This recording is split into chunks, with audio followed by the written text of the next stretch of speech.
Assalamualaikum warahmatullahi wabarakatuh. Selamat pagi, semoga kalian diberi kesehatan dan rezeki yang melimpah. Sebelum saya teruskan mengenai pembahasan tentang ciri-ciri daripada koil yang lemah, ikuti terus sampai motor tertandal mantap.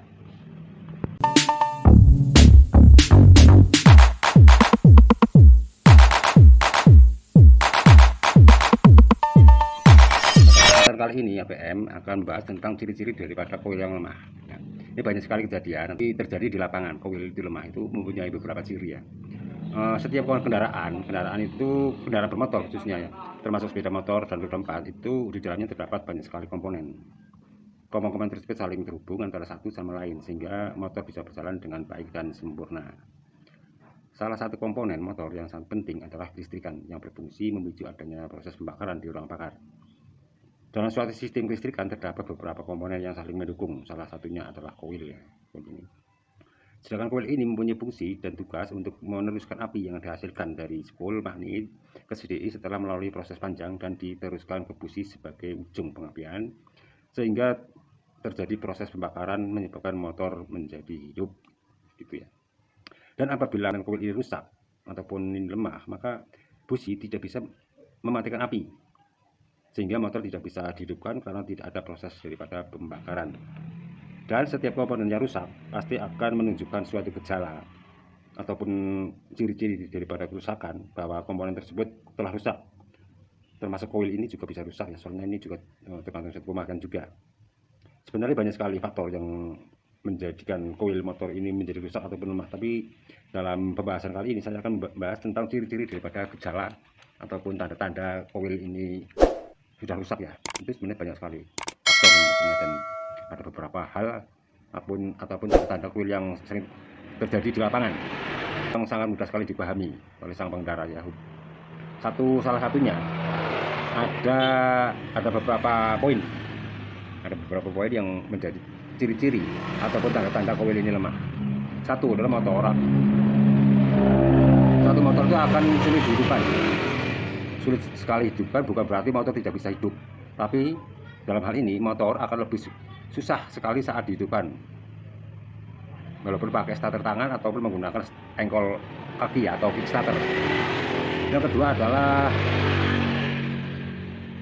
bila kita rasakan ya, setelah kita adanya koil ini yang rusak, itu adalah starter kaki ataupun kickstarter itu akan lebih keras ketika digunakan, dan kickstarter itu akan cepat sekali baliknya atau keceplak gitu ya.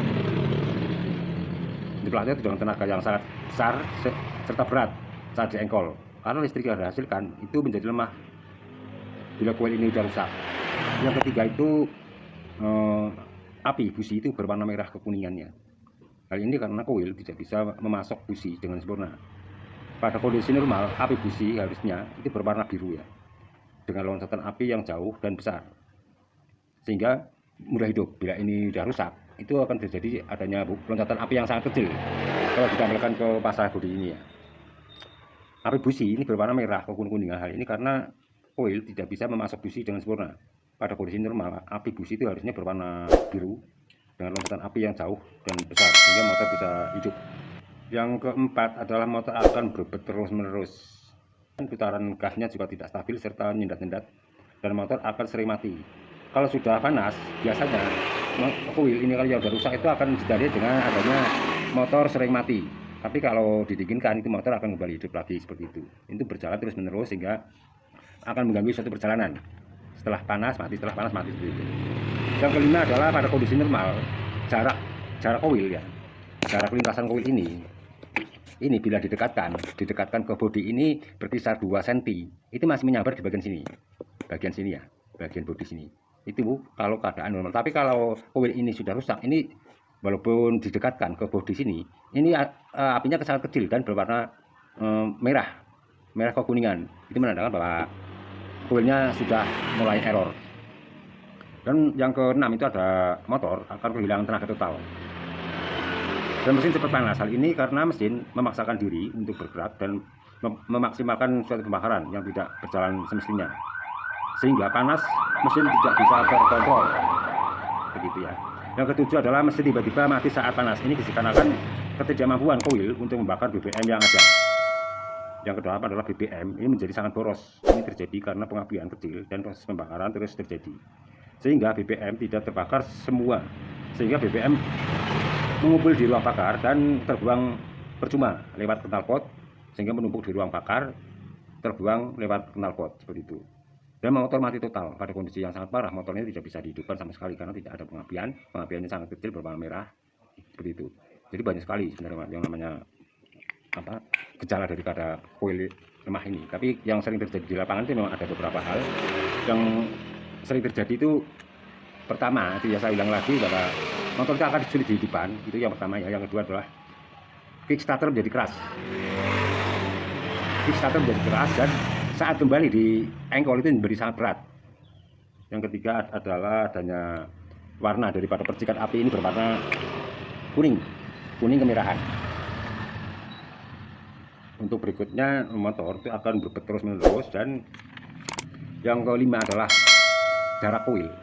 Jarak loncatan daripada api ini tidak jauh, harusnya minimal ini 2 cm dari massa. Ini api sudah menyambar dan berwarna biru. Dan itu yang keenam, itu motor akan kehilangan tenaga total karena kemampuan dari mesin jadi sangat kurang.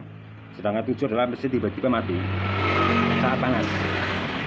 Ini disebabkan karena kemampuan daripada koil ini tidak mampu untuk membakar BBM yang ada dan menjadikan BBM sangat boros. Itu yang terakhir adalah motor mati total. Ini adalah gejala daripada motor mati totalnya dikarenakan kemampuan dari koil ini sudah tidak mampu mengeluarkan api sehingga proses pembakaran tidak terjadi. Saya kira itu ya, banyak hal sekali yang namanya koil lemah ini. Penyebabnya juga bermacam-macam, tapi dalam ini saya akan hanya untuk membagikan sebuah pengertian ataupun pengetahuan daripada ciri-ciri koil yang lemah.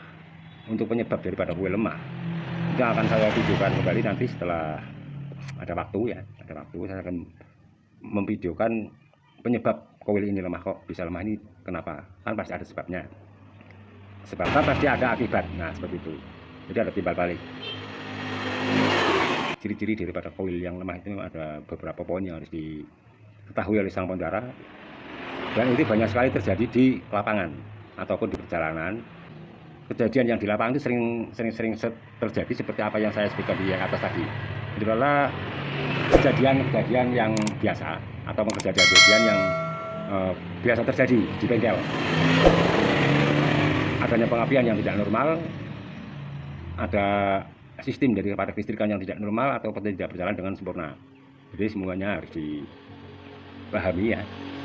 Terutama untuk gejala-gejala daripada koil yang lemah ataupun ciri-ciri koil yang lemah ini memang sangat sulit dideteksi secara awam. Membutuhkan suatu pengalaman yang jauh untuk mengetahui ciri-ciri daripada koil yang lemah ini. Saya kira itu saja. Wassalamualaikum warahmatullahi wabarakatuh. Semoga video ini bermanfaat bagi semuanya, bagi pengendara juga yang mengalami hal-hal tersebut di atas. Semoga ilmu ini bermanfaat.